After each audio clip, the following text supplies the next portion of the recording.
किशोर यांचा जनसुराज्य 4 जागी आघाडीवर आहे। आरजेडी 77 आणि भाजप 62 जागांवर या ठिकाणी आघाडीवर आहे। तर प्रशांत किशोर यांचा जनसुराज हा देखील 4 जागांवर या ठिकाणी आघाडीवर आहे। आरजेडी 77 पर्यंत पोहोचली हा त्यांचा आकडा आहे मागच्या वेळेचा। मात्र यामध्ये आणखी बदल होणार का, हा आकडा वाढणार का?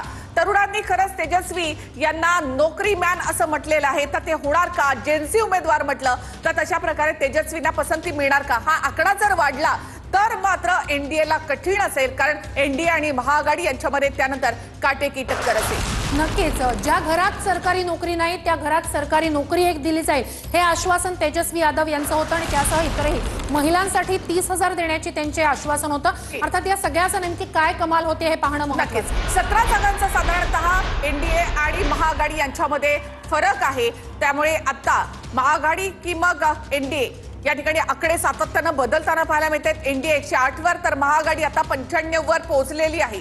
त्यामुळे आता काटेकी टक्कर सुरू झाली आहे। बिहारमध्ये आपण पाहतो भाजप 63 आणि आरजेडी 81 जागांवर पोहोचली आहे। म्हणजे भाजपला 2020 मध्ये जेवढ्या जागा मिळाल्या होत्या त्या जागांपर्यंत आता लालू प्रसाद यादव यांची आरजेडी पोहोचली आहे आणि 81 जागांवर आता आरजेडी पोहोचली आहे। तर भाजप 63 जागांवर बिहारमधला सगळ्यात मोठा पक्ष या कलांमध्ये आरजेडी पाहायला मिळतो।